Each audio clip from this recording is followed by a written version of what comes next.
Start number 2 for Paul Skeens on tap. How's he going to fare? We're going to talk about it.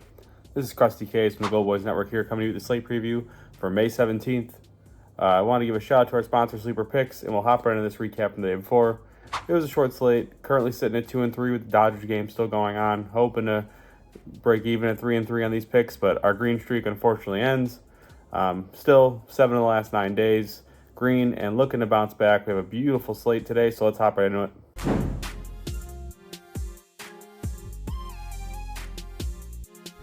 The first game on this slate is Paul Skeens.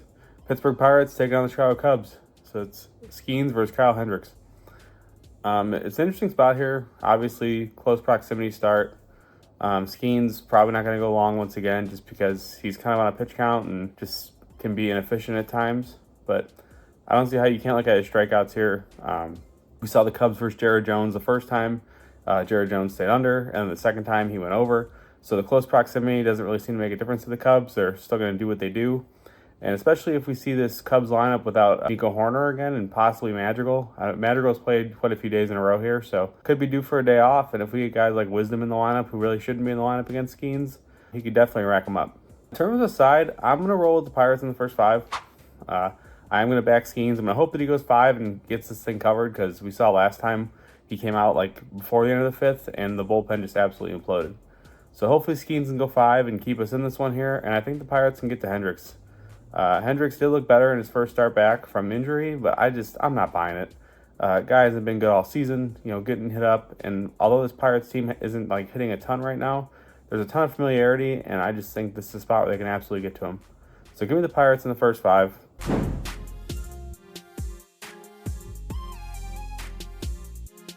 Our next one is the Washington Nationals taking on the Philadelphia Phillies. This is Jake Irvin versus Zach Wheeler. Phillies finally lost. Finally. They were rolling. I felt like they've been winning for a month, it felt like. Good spot for the bounce back here. No real interest in backing them on the money line, though. Minus 270 is very steep. They're at home. It's Zach Wheeler. Hasn't been the Zach Wheeler we're accustomed to seeing. Command has been a big-time issue in like 3 of his last 5 starts. So I'm not sure if there's maybe something going on or what it is, but definitely not as sharp as we would expect him to be. So I do think the Phillies handle business here. I'm not willing to back them on the money line, and I don't even want to lay the -1.5 truthfully. Jake Irvin on their side, been very good for Washington. Definitely a bit of a surprise to me, and I think a lot of people, but he's looked really good. Obviously, very tall task here going against this Phillies team. So I'm going to roll the first 5 under. I like both these guys to pitch well. I think they keep this thing, kind of boring at first, and when they turn over to the bullpens, who knows what happens, but give me the first 5 under. Not a ton of interest in Ks in this one for me. Obviously, Wheeler against the Nationals, on paper, super K adverse. Depending on the lineup they put out, could be a little more K friendly, but no real interest for me here.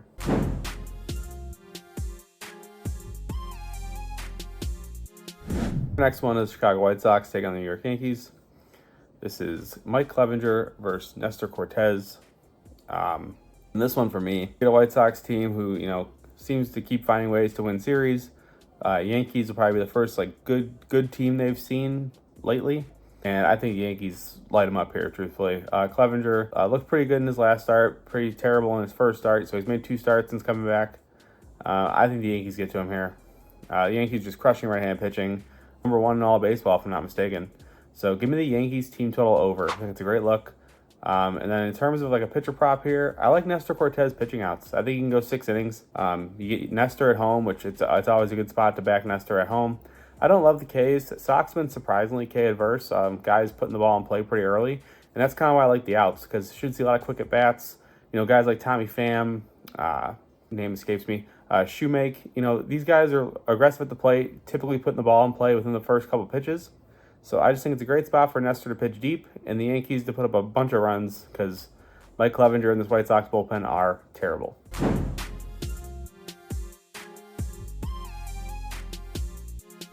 Our next one is the Seattle Mariners taking on the Baltimore Orioles. This is Bryce Miller versus Cole Irvin. And right off the rip, I see Bryce Miller and I love Bryce Miller and I want to back him. It's a tough spot at Baltimore, obviously. Team just plays better at home. But for me here, I don't trust Cole Irvin. I'm sure he's going to end up getting his strikeouts because Seattle makes everybody look good in terms of strikeouts. But I like Seattle to get to him here, so I'm going to roll with Seattle on the money line. We don't have odds currently, but I'm guessing they're going to be a small dog on the road just because Baltimore at home tends to get a ton of respect. So I'll roll with Seattle money line here. I think they get a win. I think Bryce Miller pitches well. I'm going to see quite a few lefties, but I like the matchup for him. These guys at the plate obviously can do some damage, but he's pitched extremely well this season to righties and lefties, and I think we continue to see that.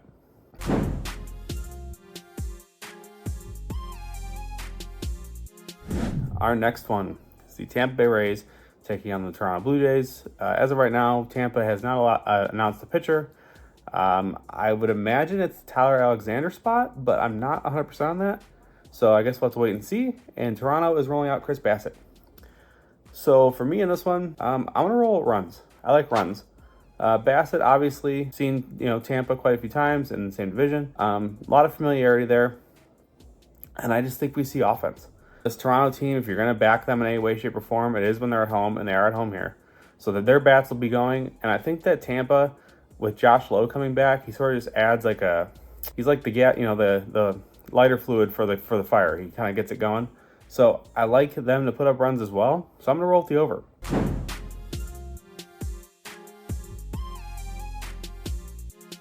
Our next one is the Minnesota Twins taking on the Cleveland Guardians. This is Simeon Woods Richardson versus Tristan McKenzie. I've tried to back the Twins a few times the last couple of days, and I just can't seem to figure them out. They were crushing the ball, and I've tried to back them, I think, 2 or 3 times now, and they have not hit at all. Part of that could be the Yankees pitching. Part of that could be because they're cooling off. I'm not really sure. But regrettably, I am going back to Minnesota here. Tristan McKenzie has looked better. He's still giving up a lot of contact, though. A lot of balls in play. And I think that Minnesota has the lefties to make this game a problem for him. So I'm going to roll with the Minnesota team total over. I don't trust them to win the game. Simeon Woods Richardson has pitched really well, but it's just not a spot that I want to back him. So I'll roll with Minnesota team total over. I don't love the K's for either side here. If anything, I would look at Woods Richardson under his strikeouts. His leash is super short, and Rocco just doesn't trust him. So if he gets into trouble, you can see him pulled easily before 5. He really has no issue pulling him. Even against a team like the White Sox, who aren't really hitting, I think he pulled him with 72 pitches in the 4th. So it's definitely a spot where Rocco just doesn't have that trust for him yet. So against a team like Cleveland, puts a lot of balls in play, a lot of contact. If they're getting guys on, Rocco's going to be quick with that trigger to get him out of there. Wait, before we get back to the picks, I wanted to thank you all for watching. Friends don't let friends watch videos without hitting the like button. So go ahead and press the thumbs up button and like the video. If you're new here and not subscribed, you should go ahead and do so because we're dropping new content each and every day on the Gold Boys Network. We strive to cover every sport and give out picks and analysis and valuable information for free on the Gold Boys Network. So make sure you're subscribed and hit the bell so you can get notified when we drop something new. I'm Brad Thomas. Let's get back to the picks.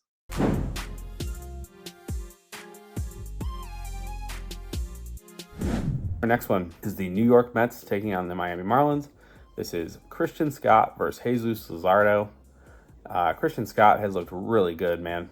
This kid has been outstanding. Stuff looks incredible. Absolutely mowed down the Braves in his last start. Guy just has great stuff. It's a Marlins team who, on paper, not striking out a ton. We've kind of seen it all season. They're right around 20%, so a little bit below league average. But I think it's a spot you look at his strikeouts, truthfully. His stuff has just proved to play really well through his first couple starts. And in this Marlins lineup, although as a whole they're K adverse, you still get guys who are pretty K heavy in terms, even like Jazz, Jake Berger, Jesus Sanchez, and even De La Cruz. So you're gonna get probably 4 of the top 5 guys in the lineup with above average K percent. And then depending on who they put in the bottom, some of these platoon guys they have, you could see potentially 5 targets in this lineup, which in my opinion is plenty and more than enough for Scott to cover his Ks. On the other side, Luzardo, I do expect him to pitch pretty well. Mets as a whole, just not really hitting left-handed pitching right now. But I don't love it. I don't love the spot for him. So for me in this one, I'm going to try and get in and get out quick. We did cash our second nerfy of the season. We're going to go back to it here. We're going to nerfy. We're going to no runs in the first inning of the Mets-Marlins. I think these guys pitch well. Like I said, there's a lot of unfamiliarity with Scott, so I think that he can easily sit down 3 guys. And Luzardo, I like to back him early. So give me the nerfy here. I think we get 6 quick outs, and we go about our day, and we count our money.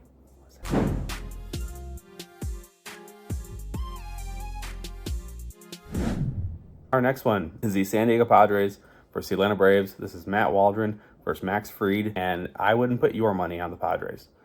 This team is terrible right now. They're not hitting at all, and their pitching staff, especially the bullpen, has been atrocious. So for me here, it's Braves or nothing. I love Max Fried. Think he's great.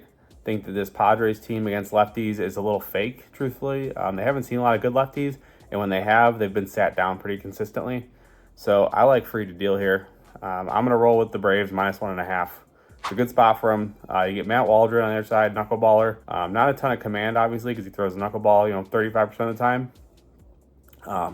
If he's putting guys on against this Braves lineup and he's getting the guys like Ozuna with runners on, we see what that guy does. If there's somebody on base and Ozuna's up, it's almost automatic that he's getting an RBI. So for me here, Braves -1.5. I think they win in a big way. I think Fried absolutely deals. Wouldn't be surprised if we go 6-7 innings here. In terms of the Ks, don't love either guy. Waldron, it's a little shaky. He's probably going to be like 3.5, but I do kind of lean under there because I think he's going to get touched up. This Braves team just so dangerous top to bottom.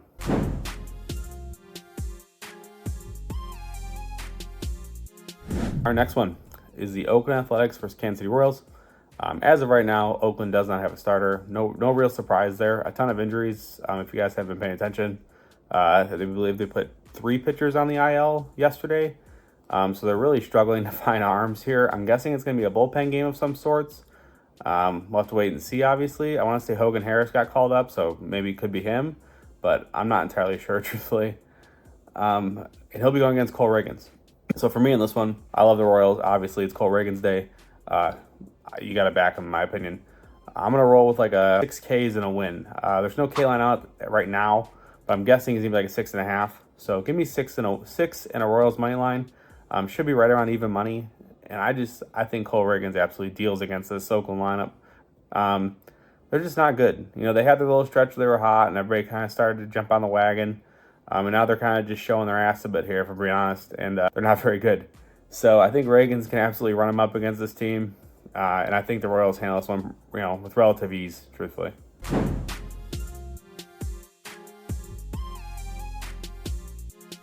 Our next one is the Los Angeles Angels taking on the Texas Rangers.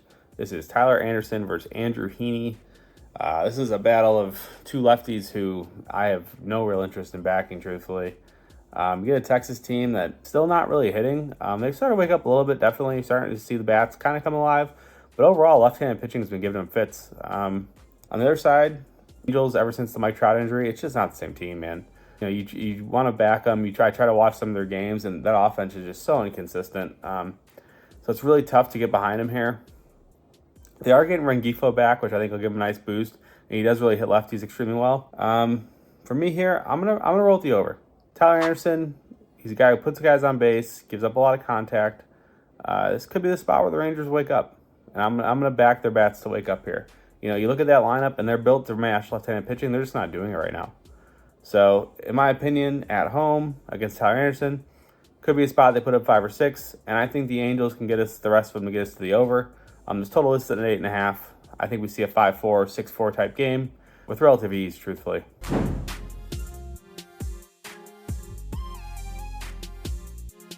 Our next one is the Milwaukee Brewers taking on the Houston Astros. This is Freddie Peralta versus Hunter Brown. As much as I want to back the Brewers because they got Freddie Peralta on the mound, I'm going to back the Brewers just in a different capacity. I'm going to roll with the team total. Hunter Brown, as we all know, been getting hit up. And this is kind of an interesting spot because he just came in relief. It was on normal rest, and he's going to be on normal rest for the start, so I'm a little curious as to what they're going to do with him in terms of pitch count. But he did pitch in relief his last appearance. So a little concerned with his workload, and obviously he hasn't been good overall. So I'm going to roll with the Brewers team total. They're crushing right-handed pitching, WRC plus 120, and I think they put up runs, man. Hunter Brown struggled with his command all season, giving up a ton of hard contact. Barrel rate is really high, and so I just expect him to get touched up here. If you don't want to roll the team total, then I couldn't talk you off Milwaukee money line. I love backing Freddie, but I mean, obviously the Astros lineup, they're dangerous. So would I be surprised if they get to Freddie? Not really, but I'm gonna roll the Milwaukee team total. I think it's the best look here. In terms of the Ks, very, very, very small lean to Freddie under. I don't like to take his under, especially because the bottom of this Astros lineup is pretty gross. So I definitely would wait for a lineup if you're going to fire a Freddie Peralta under. But if anything, if the line's low enough, I would look to the over because, like I said, the bottom part of this lineup, if you get Jake Myers, Singleton, but they got like 3 or 4 guys that higher K rate guys, and obviously Altuve and those guys are always good for like a K or 2, 1 through 4, Jordan once in a while. So pending lineup, I would take Freddie over. Yeah, obviously, we might get a gift of a line here because the matchup on paper is pretty tough. But for me, it's Milwaukee team total.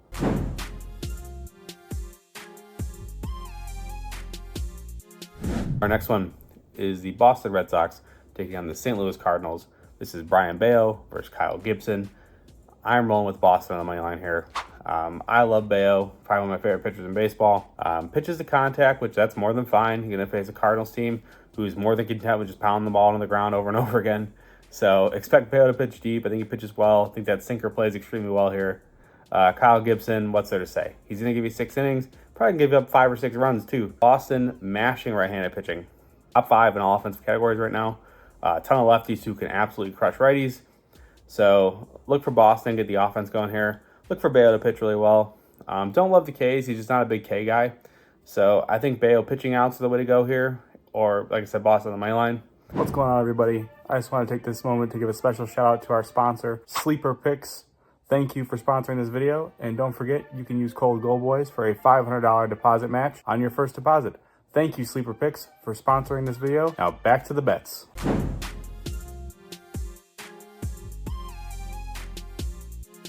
Our next one is the Detroit Tigers taking on the Arizona Diamondbacks.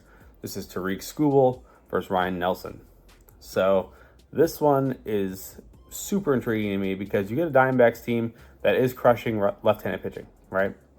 But you get Tariq Skubal, who is obviously an ace, probably one of the best lefties in all of baseball. And I truly, truly don't know what to do here with Arizona. Tigers are favored on the road at like a minus 150 almost, which, I mean, it's Ryan Nelson, so I'm not like super surprised by it. But like I said, you get a team that's crushing lefties. But for me here, it's Tigers or nothing. I can't possibly back Ryan Nelson. Not going to happen. Obviously, a little bit concerned about the Tigers' offense. It's super inconsistent. But I just love Skubal to shut this Diamondbacks team down, man. This guy, he just continues to impress. You saw him against the Astros, a team that also matches left-handed pitching, and he looked unhittable.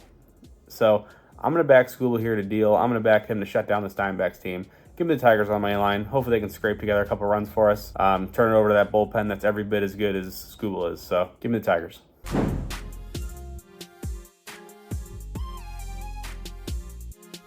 Our next one is the Cincinnati Reds taking on Los Angeles Dodgers. This is Frankie Montas versus James Paxton. Going with the over. Reds, we all know, talk about all the time, they're not hitting. If there was ever a time to hit, it is against James Paxton. Throws his fastball 58% of the time.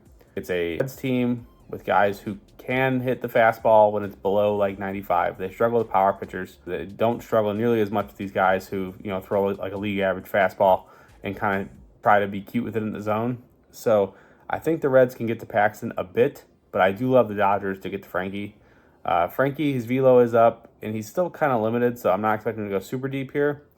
But he's definitely going to have a bit of a leash because the Reds are rolling a bullpen game in the first game. So they're going to need some innings out of him here. And I kind of like that because if he's getting lit up, he's going to kind of just have to wear it because they don't have a choice. So give me the over. Total's only at 8.5, which I felt was a tad low. It was a little concerning to me, but I'm just going to trust my gut here. Go with runs. Go with offense. And hopefully we see, 5-5 after 5.